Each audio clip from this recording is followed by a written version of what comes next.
A cavalaria não foi somente uma vestimenta ou mera norma de conduta.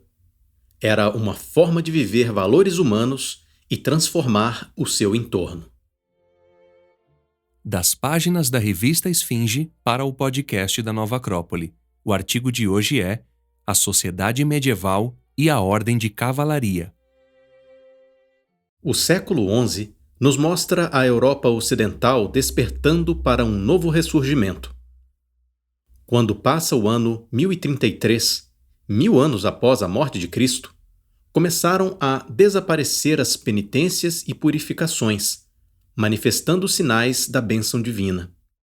A partir de então, tanto na política como na economia, cultura ou atividade religiosa, a Europa desenvolve sua própria civilização.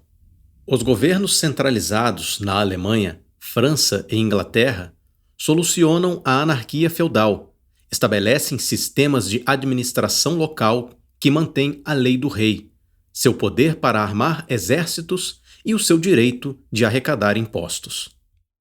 Na Idade Média, existia um clima propício aos sonhos e visões. O sobrenatural não era considerado impossível, nem sequer raro. Os sonhos e as visões provinham de Deus, ou, em alguns casos, do demônio. Na Idade Média, até mesmo a vida profissional estava ritualizada, povoada de símbolos.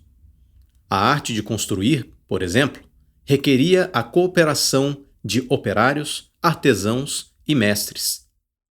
Os conhecimentos eram transmitidos de forma muito seletiva e não tinham um caráter somente material, mas também espiritual e esotérico. Os cavaleiros nasceram da necessidade, entre os nobres e a Igreja, de defender os domínios contra os inimigos ou contra as pilhagens e roubos nas estradas. Dessa forma, a cavalaria foi um exército coercitivo. Os cavaleiros defendiam os interesses daqueles de quem dependiam, ou seja, dos senhores que os mantinham. Os cavaleiros eram encarregados de cobrar as taxas que aqueles senhores impunham aos camponeses.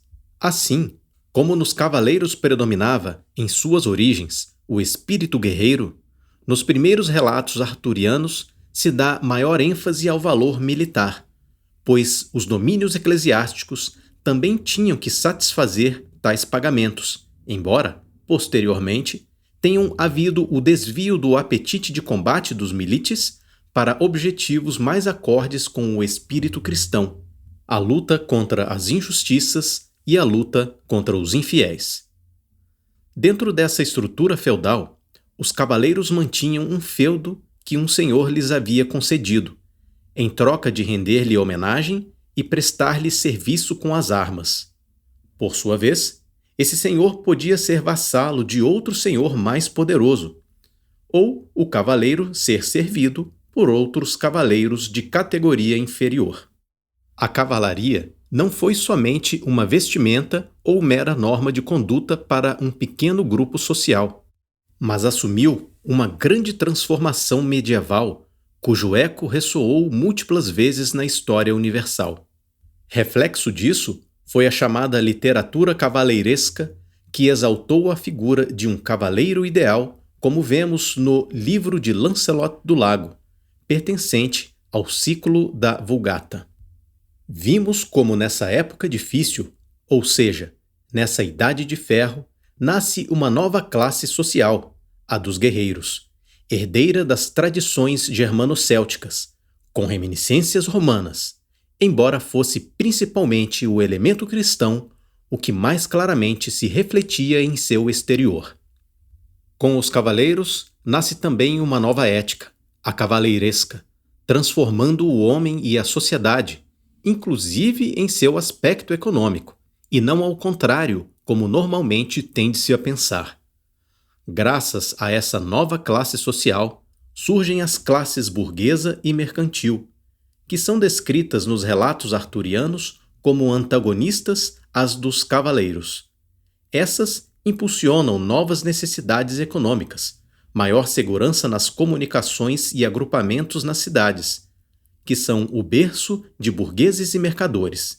Mas, para os cavaleiros, são mais importantes seus modelos de valor e cortesia, suas metas e anseios, dentre os quais os mais característicos da Idade Média são o rei Arthur e seus cavaleiros da Távola Redonda como modelo a imitar, e o Graal como meta ou objetivo a perseguir.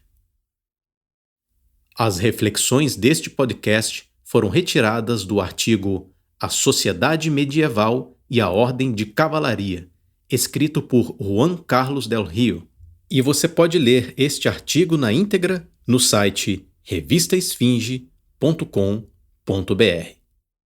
Se você tem interesse em temas relacionados à filosofia, ciência, história, arte, entre em contato com a gente.